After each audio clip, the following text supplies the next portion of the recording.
여러분 안녕히 주무셨습니까? 참 좋은 아침입니다. 우리 말씀으로 드리는 오늘의 번제 2015년 1월 12일 오늘의 번제 함께 합니다. 창세기 27장 1절부터 29절까지 말씀으로 같이 하겠습니다. 오늘 야곱이 에서에게 사냥해서 맛있는 음식을 만들어 갖고 와라. 그러면 내가 축복하겠다. 라고 해서 벌어지는 일에 관한 이야기가 나와 있지 않습니까? 우리는 15절부터 23절까지만 같이 읽겠습니다. 15절부터 시작. 리브가가 집안 자기에게 있는 그의 맏아들 에서의 좋은 의복을 가져다가 그의 작은 아들 야곱에게 입히고 또 염소 새끼의 가죽을 그의 손과 목의 매끈매끈한 곳에 입히고 자기가 만든 별미와 떡을 자기 아들 야곱의 손에 주니 야곱이 아버지에게 나아가서 내 아버지여 하고 부르니 이르되 내가 여기 있노라. 내 아들아 네가 누구냐? 야곱이 아버지에게 대답하되 나는 아버지의 맏아들 에서로소이다. 아버지께서 내게 명하신 대로 내가 하였사오니 원하건대 일어나 앉아서 내가 사냥한 고기를 잡수시고 아버지 마음껏 내게 축복하소서. 이삭이 그의 아들에게 이르되 내 아들아 네가 어떻게 이같이 속히 잡았느냐?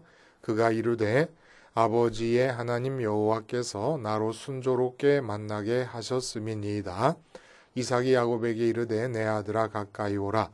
네가 과연 내 아들 에서인지 아닌지 내가 너를 만져보려 하노라.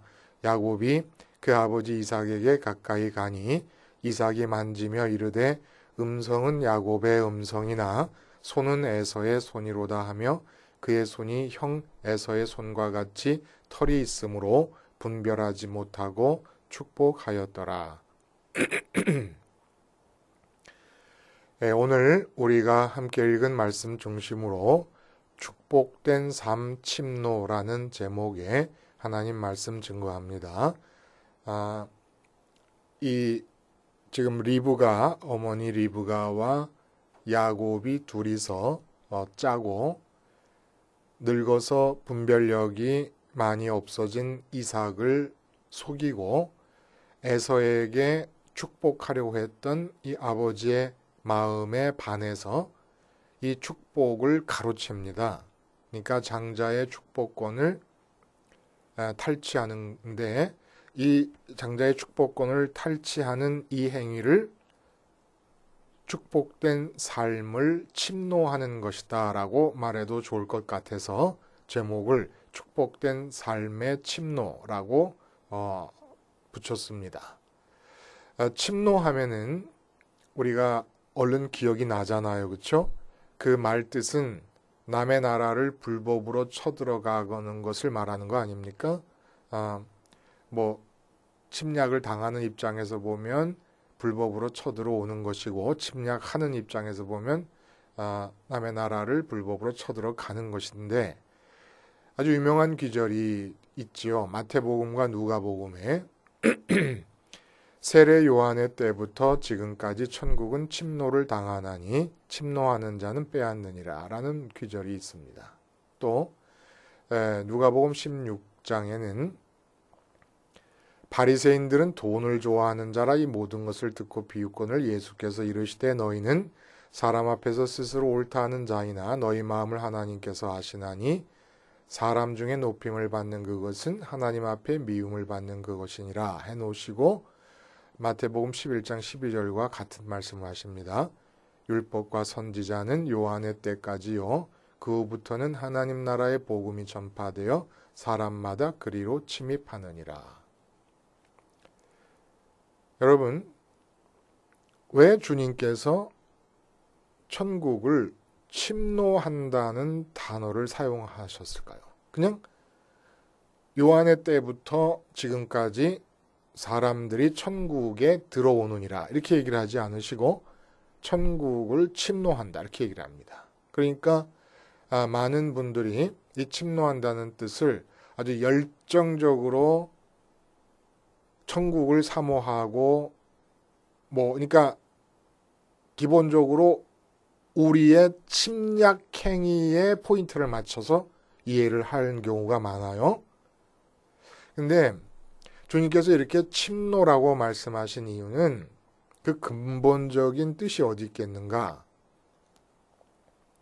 안 좋잖아요? 어감 자체가 천국을 침노하는, 이게 불법으로 남의 나라를 침략하는 것이 침노인데 천국을 그렇게 들어가면 되겠는가라는 생각이 들잖아요. 왜 그럼 이런 단어를 쓰셨을까? 왜 이런 단어를 쓰신 것 같습니까, 여러분? 예를 들어 일본이 우리나라를 침략했다. 왜 침략합니까? 만주를 침략하기 위해서, 대륙을 공격하기 위해서. 그리고 예를 들면은 우리나라의 도자기공들을 임진왜란 때 자기 나라로 끌고 가서 그 도자기를 발전시켜가지고 지금 전 세계를 제패하고 있습니다. 일본의 도자기가. 그러니까 유용한 문물들을 또 탈취해 간 것이에요. 이처럼 침노하는 이유는 다 뭐냐면 침노하려는 그 대상이 되는 나라에 자기 나라에 유익이 될 만한 좋은 것들이 있을 때 침노합니다. 아무것도 쓸모가 없는 그런 것들만 가득 차 있는 영역을 침노하는 사람은 세상 천지에 아무도 없습니다. 쓰레기로 차 있고 배설물로 차 있고 무용지물로 가득 차 있는 영역 속으로 침노에 들어가는 자는 세상에 없어요. 모든 전쟁의 침략은 왜 일어나느냐? 내게 유익이 될 것이 거기에 있으니까. 그걸 정복하면 내가 얻을 게 있기 때문에. 그러면 천국을 침노한다는 얘기는 무슨 얘기입니까? 왜 천국을 침노한다고 그러셨을까요? 내가 진짜로 행복해지고 내가 진짜로 기쁘고 만족할 수 있는 좋은 것들이 이 땅이 아니라 저 하늘 하나님이 계신 저 천국에 다 있다고 믿는 자들, 그래서 침노한다는 단어를 쓴 겁니다. 그러니까 침노하는데도 그 침노 행위가 정당화되는 거예요. 왜? 내게 필요하고 내게 좋은 것은 이 땅에 있는 것이 아니라 하늘에 있다고 믿고 사는 사람들이기 때문에 바로 천국을 침노한다고 생각을, 그렇게 표현을 하시는 것이죠. 그리고 침노함에도 불구하고 천국에 진짜로 내가 지금 이 삶 속에서 만족과 행복과 기쁨을 느낄 수 있는 모든 것이 다 있다고 믿는 이것이 하나님께 의의가 된다는 겁니다. 하나님께서 인정해 주신 의의가 된다는 거예요. 보시기에 좋게 세상을 만드셨어요. 그 이유가 뭐겠습니까? 보시기에 좋은 것들이 있는 이 땅보다 하늘을 더 좋아하는가를 하나님께서 보시기 위해서. 우리 인간들이 당신이 계시는 영원 전부터 살고 계시는 그곳에 이 땅에 있는 모든 보기에 좋은 것들을 다 제쳐놓고 하늘에 있는 그 좋은 것들을 향하여 마음을 하늘로 보낼 수 있을까 없을까를 보시기 위해서 이 땅을 보시기에 좋게 지으셨습니다. 좋은 것들이 가득 차 있게. 그래서 천국을 침노한다는 거예요. 천국에 내게 좋은 게 다 있다. 이렇게 생각하고 사는 자들이 침노해서 천국을 얻게 된다는 얘기입니다. 근데 그게 뭐냐 하면은 요한 때부터. 근데 요한이라는 자의 이 구원의 역사 속에서의 의미가 뭡니까? 누가복음에서 말씀하시는 것처럼 율법과 선지자는 요한의 때까지요. 그 후부터는 하나님 나라의 복음이 전파되어 사람마다 그리로 침입하느니라. 율법과 선지자는 요한의 때까지요. 이 얘기는 다시 말해서 율법과 선지자로 하나님이 당신의 뜻을 드러내 주셨던 구약 시대에는 천국을 침노하는 자들이 없었다는 얘기입니다. 없었다는 말이 안 되죠. 율법을 전한 모세라든지 다윗이라든지 요셉이라든지 이런 많은 이사야나 예레미야 같은 사람들은 제대로 알았겠죠. 그러나 이들의 존재의 의미가 뭡니까? 선민들로 하여금 천국을 침노하게끔 하려고 했는데 그게 안 됐던 거예요.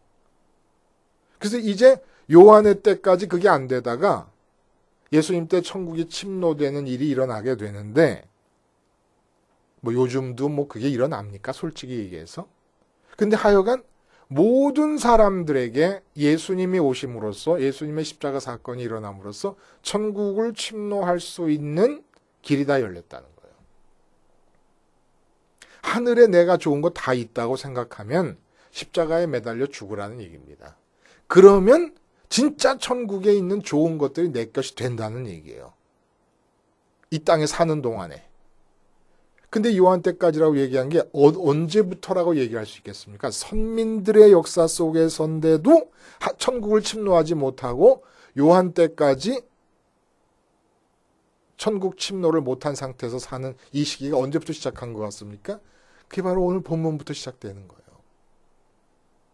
리브가와 야곱이 둘이서 짜고 이제 늙어서 맛있는 걸 좀 먹고 기분이 좋은 상태에서 장자인 에서에게 장자의 축복을 해주려고 하는 이 에서의 계획을 알아채고 축복권을 아버지를 속여서 우리가 읽은 대로 심지어는 털이 안 난 자기 팔에다가 염소털을 감고서 들어가서 아버지로 하여금 에서라고 믿게끔 속여가지고 축복권을 탈취하면 이 사건으로부터 요한 때까지 그렇게 하나님께서 선지자들을 보내시고 올바른 신앙의 모범자들을 보내주셨음에도 불구하고 전체적인 선민들은 천국을 침노하지 못한 채로 예수님 때까지 이르게 됩니다. 근데 예수님이 오신 뒤에도 구약의 역사를 반복하면서 천국을 침노하지 못하는 사람들이 우리 주변에 널려 있다는 거예요. 우리 자신도 과연 천국을 침노한 자로서 살아가고 있느냐 의문점이 생기는 것이고. 자, 그래서 오늘 본문을 보면 이 본문을 대할 때마다 참 많은 의문점들이 떠오릅니다. 여러분 그렇지 않아요? 첫 번째 의문점은 뭐냐면은 창세기 25장 23절에 리브가가 잉태했을 때 하나님께서 예언을 해 주십니다. 당신의 선택의 내용에 대해서 예언을 해 주십니다. 그게 뭐냐면 큰 자가 어린 자를 섬기리라. 그러니까 나중에 나온 자가 장자가 된다는 거예요. 영적인 의미에서 장자가 될 거라는 거예요. 생물학적인 의미에서는 에서가 큰 자로서 먼저 나온 장자지만 하나님께서 아브라함에게 언약의 자손을 약속해 주시지 않으십니까? 그 언약의 자손을 계승할 장자는 두 번째로 나오는 야곱이 될 거라는 예언을 해 주셨습니다. 근데 이렇게 예언을 하셨는데 리브가와 야곱이 속이면서까지 아버지 이삭의 장자 축복의 기도를 받지 않았으면 안 이루어졌을까요? 보세요, 여러분. 아브라함 때는 아브라함은 이렇게 축복을 뭐 탈취하려고 한다든지 무슨 자기 자손이 어떻게 되기를 원한다든지 하는 기도를 드려본 적이 없어요. 전부 하나님께서 오셔가지고 네 자손이 땅에 티끌같이 많아질 것이며 이 가나안 땅을 너에게 주리라 약속하실 때 그때마다 아브라함이 뭐라 그러냐면은 엘리에셀이 내 후계자입니다 라고 얘기를 합니다. 그리고 또 그 다음에 17장에 이제 99세 돼서 내년쯤이면 아들을 낳게 될 거라고 얘기하실 때 뭐라 그러냐면 이미 이스마엘을 낳은 상태 아닙니까? 그때 아뢰되 이스마엘이나 하나님 앞에 살기를 원하나이다. 이렇게 얘기하십니다. 근데 하나님께서 정하신 뜻이 있으시기 때문에 아브라함이 어떤 제안을 하시더라도 다 거절을 하시고 염두에 두셨던 이삭, 아브라함은 알지 못하고 있었던 그 이삭을 아브라함 집안의 언약의 자손의 승계자로 세우십니다. 하나님이 하시는 거예요. 하나님이. 그러니까 하나님께서 그렇게 될 거라고 예언을 하셨으면은 이삭이 에서에게 장자의 축복권으로서 축복권을 에서에게 인정하고 기도를 하더라도 하나님이 진짜로 영적인 의미에서 장자의 계승자는 야곱으로 세워 가실 것입니다. 하나님, 아브라함과 이삭의 삶을 보면 하나님이 주도권을 쥐시고 계획, 본래 태어나기도 전에 있었던 그 계획을 가지시고 그대로 밀고 나가시지 않습니까? 단 하나님께 마음을 드리기만 하면. 근데 이렇게 거짓말과 사기를 가지고 했으니 우리의 두 번째 질문이 뭐냐면, 야곱이 처음에 리브가의 제안을 받을 땐 좀 멈칫멈칫해요. 한번 읽어보시기 바래요, 여러분. 내가 또 이거 털도 없고 형은 털이 많이 났는데 아버지가 이렇게 만져보면 금방 탈이 날 텐데 그랬더니 리브가가 전부 저주를 받게 되면 저주는 나한테 돌리고 너는 내 말만 듣고 들어가라 해가지고 중동 땅에 있는 그 염소의 털들은 사람의 털처럼 부드러웠다 그래요. 그래가지고 그걸 감아갖고 들어가서 속이게 되는데 야곱도 일단 시동이 걸리니까 아버지 앞에서 몇 번이고 심지어는 여호와의 이름을 거명하면서까지 아버지를 속입니다. 이거 몇 번이고 아버지가 확인차 물어보지 않아요? 근데 그때마다 거짓말을 합니다. 그리고 축복의 기도를 아주 넙죽넙죽 다 받아들였습니다. 자, 그러면 우리가 물어봐요. 하나님의 축복이라고 하는 것이 이삭이 복을 주는 건 아니잖아요? 기도를 하는 거지? 그럼 하나님의 복이라는 것은 이렇게 도둑질을 하고 사기를 치고 거짓말을 해서도 과연 야곱에게 효과가 있는 것일까요? 이 축복 기도가? 원래 하나님이 야곱을 태중에서부터 선택을 하셨기 때문에 이 경우만큼은 예외적으로 통할 수 있다는 얘기입니까? 이게 지금 다 결국은 리브가와 야곱이 추구하는 게 이 세상에서 이 땅 위에서 누릴 복을 얘기하는 건데 이렇게 도둑질을 해서라도 복은 얻어도 괜찮은 겁니까? 말이 안 되죠. 이건 아닙니다. 정당하지 않아요. 그리고 또 이상한 것은 분명히 이삭은 에서로 알고 기도를 했어요. 축복 기도를. 축복을 빌어줘요. 냄새도 옷을 입고 있으니까 에서의 옷을 입고 있으니까 에서의 냄새를 맡으면서 에서라고 알고 복을 줬어요. 그러니까 에서라는 이름과 복이 연결이 된 거죠. 근데 실제 사람은 야곱이라 그랬을 때 이 명의자와 서류상의 명의와 실제 인물이 다르지 않습니까? 그럼 이럴 때도 이게 복이 유효한 걸까요? 예를 들어 은행에 본인이 아닌 경우에 갈 때는 은행에 무슨 일을 처리하면 본인으로부터 위임장을 받든지 본인의 도장을 갖고 가든지 그래야 되는 거 아니겠습니까? 그러니까 본인 대신 가는 거예요. 위임장이나 도장 같은 것을 쥐고 간다는 것은. 근데 이건 지금 본인이 아니지 않습니까? 에서가 받을 복을 에서가 지금 없기 때문에 에서에게 대신 받아서 주려고 가는 게 아니잖아요. 자기가 가지려고 가는 거지 않습니까? 에서는 준 적이 없는데. 그래도 이게 가능한가요? 이름 따로 존재 따로일까요? 그러면 하나님의 이름을 거룩히 여기시옵소서. 이런 기도가 왜 필요할까요? 하늘에 계신 존재와 우리가 부를 수 있는 이름이 따로 놓을 수 있는 거라 그러면. 또 아브라함이라는 이름을 구태 아브라함이라고 해주시는 이유가 뭡니까? 이름과 존재가 그렇게 따로따로 노는 것이고 연결고리가 없다 그러면. 그리고 또 제일 중요한 질문은 주님은 십자가에서 우리 모든 사람들, 이웃 사람들의 저주를 취하십니다. 자기 자신에게. 다른 사람에게 갈 축복을 쟁취하신 게 아니에요. 그리고 형제를 위하여 목숨을 버리면 이에서 더 큰 축복, 이에서 더 큰 사랑이 없다 이렇게 말씀을 하세요. 형제 사랑을 왜 얘기하십니까? 가장 큰 축복을 받을 수 있는 길이기 때문에. 그렇잖아요? 자, 결국 뭐가 문제입니까?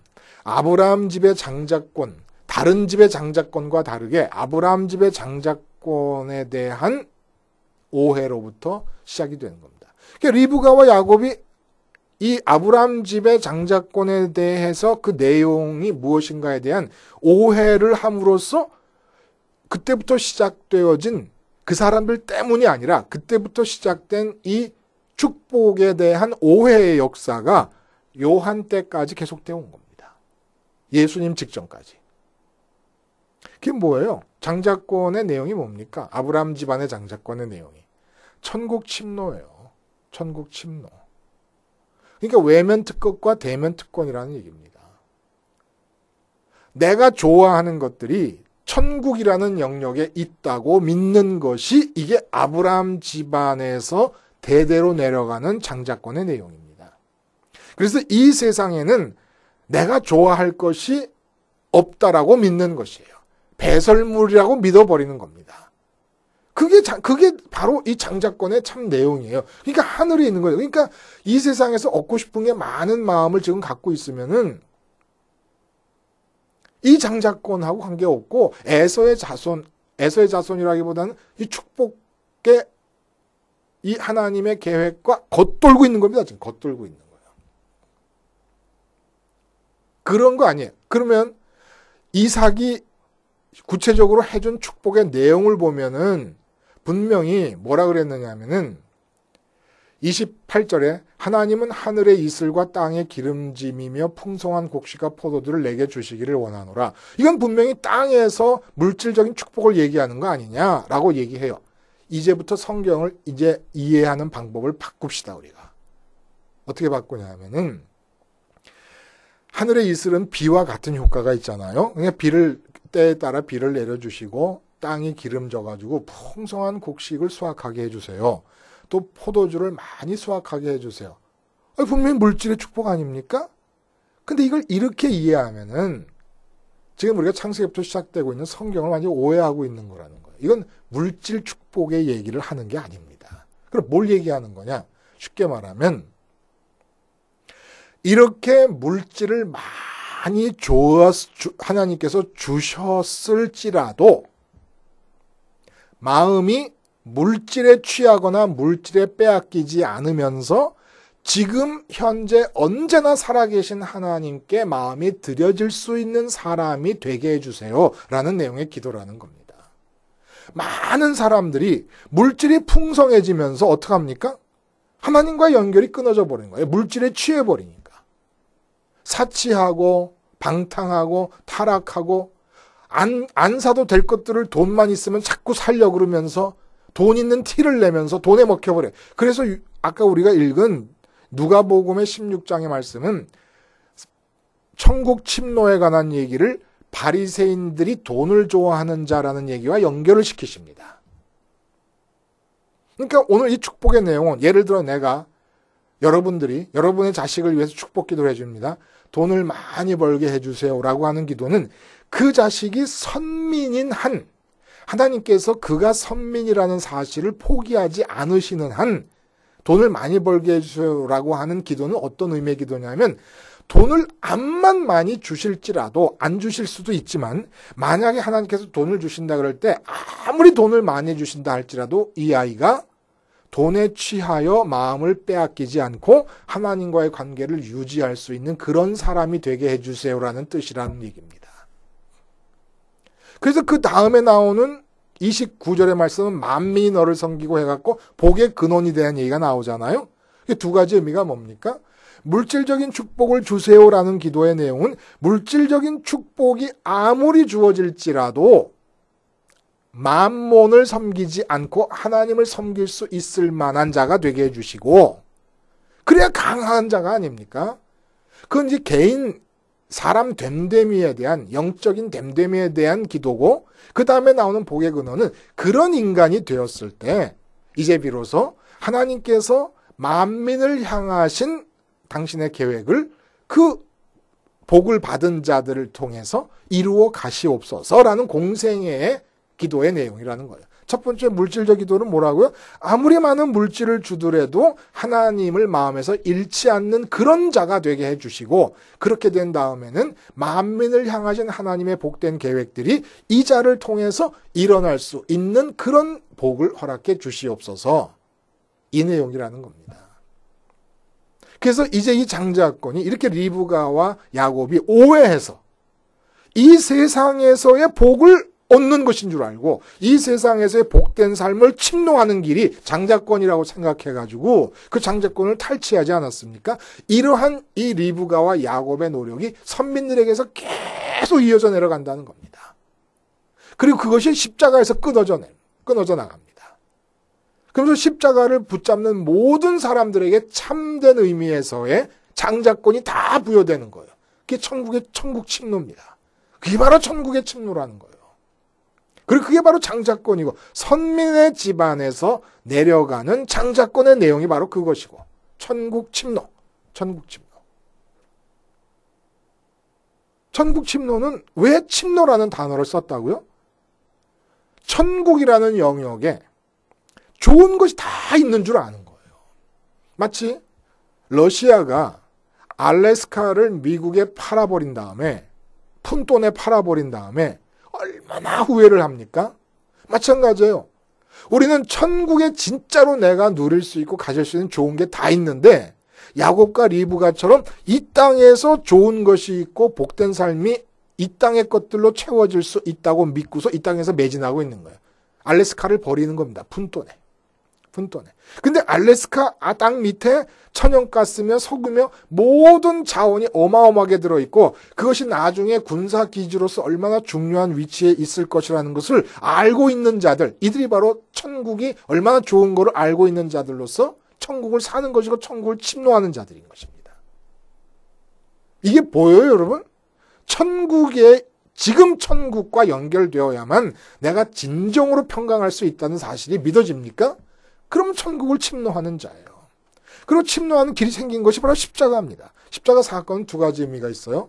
세상을 외면하라는 얘기고 하나님을 대면하라는 얘기입니다. 세상을 외면해야 하나님을 대면하니까. 근데 세상을 외면해도 세상 일이 괜찮아요. 다 하나님 뜻대로 될 거예요. 문제는 내게 하늘이 주어진다는 얘기인데 십자가를 받아들이려면, 십자가를 생활하려면은 이 땅에서 눈앞에 보이는 현상, 내게 주어지는 지금 상황 속에서 무슨 일이 일어나도 그 일의 해결이나 그 일의 성취나 그 일의 형통을 통해 이루어지고 주어지는 것보다 지금 현재 십자가를 짐으로써 하나님 쪽으로 마음을 들임으로써 얻게 되는 게 항상 더 좋고 더 크고 더 멋지고 더 아름답고 더 필요한 것이라는 것을 믿는다는 믿음의 표시가 십자가를 붙잡게 만듭니다. 이걸 안 믿으니까 십자가를 날마다 붙잡지 않는 거고 순간마다 붙잡지 않는 거예요. 뭐 하라 그럽니까? 대단한 거 하라 그래요? 십자가 붙잡으라는 거예요. 십자가만 붙잡고 있으면 이삭이 축복한 대로 땅에 이슬이 늘 가득히 내려서 지면을 덮어서 땅의 기름짐과 어우러져 가지고 많은 곡식이 내고 포도주가 풍성하더래요. 다시 말해서 이 세상에서 모든 사람들이 좋다는 걸 다 주시더라도 거기에 취하지 않는 거예요. 오히려 그것들이 내 마음에 대해서 겉도는 겁니다. 세상적인 축복들이 내 마음에 대해서 겉돌 수 있을 때에 하나님은 축복을 주시지, 이 세상적인 축복들을 조금만 줘도 마음으로 스폰지가 물 흡수하듯이 쫙쫙 빨아들이는 그런 마음가짐 상태에서는 선민인 한 절대로 주시지 않습니다. 그러니까 선민인 한 가난하게 사는 게 복이에요. 차라리. 근데 돈을 많이 번 부자 장로님이 머리끝부터 발끝까지 그 부인 권사님도 사치로 뒤룩뒤룩 달려있는 상태로 살아가고 있다. 선민이 아니에요. 선민이 아니기 때문에 그런 마음 상태, 하나님과 연결이 끊어지지 않을 수 있는 그런 마음 상태가 아닌데도 하나님이 물질적으로 그냥 여유있게 주시는 거예요. 선민이 아니니까. 선민인 한은 마음이 준비되지 않으면 하나님 절대로 주시지 않으시고, 마음이 준비됐어도 필요 없으면 안 주시고, 마음이 준비된 자 중에서 필요한 자들에게 물질을 주시겠죠. 근데 이삭의 기도 내용은 부자로 살라는 얘기가 아니라 부자가 될지라도 마몬에 먹히지 않는 그런 마음가짐으로 언제나 하나님을 소유할 수 있는 자가 되게 해주시고, 그런 다음에 하나님을 소유할 수 있는 자가 되었다 그러면 이제 하나님이 이 사람을 통해서, 이 아들을 통해서 이루시려는 당신의 복된 계획들을 이루어서 만인의 복의 근원이 되게 해주시옵소서 라는 내용이지요. 리브가와 야곱이 오해했습니다. 그리고 에서도 오해한 거예요. 빼앗겼지만 빼앗긴 게 없어요. 사실은 이들이 오해하면서 뺏어갔기 때문에. 그리고 여러분 보세요. 야곱과 에서의 생애를 보면 특별히 이 세상적인 의미에서 야곱이 에서보다 낫습니까? 에서도 결혼하고 장가가고 애들 낳고 자손이 다 번성해요. 에돔이라는 족속의 조상이 됩니다.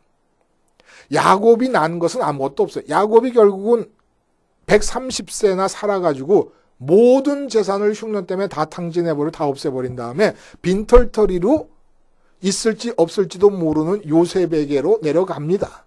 애굽으로. 그리고 리브가는 어떻게 된 줄 아십니까? 이 사건 이후에 이제 우리가 다음에 읽겠지만은 형이 죽이려고 그러잖아요. 그러니까 분노의 치를 떨고 있는 에서를 피해서 야곱을 자기 오빠 라반의 집으로 보내요. 그리고 죽을 때까지 야곱을 다시 못 봅니다. 그리고 이삭은 곧바로 죽지도 않았어요. 자기가 죽을 줄 알고 그랬는데 38년을 더 삽니다. 그러니까 38년 더 살게 되는 이 이삭의 가정에서 리브가는 여생 동안 아들을 못 본 채로 죽어버리고 말고 첫째 아들은 둘째 아들을 죽이겠다고 해서 둘째 아들은 집안에 나가서 집에 오지도 못한 채 살아가고 어머니도 보지도 못한 채 살게 되고 어머니는 죽어버리고 맙니다.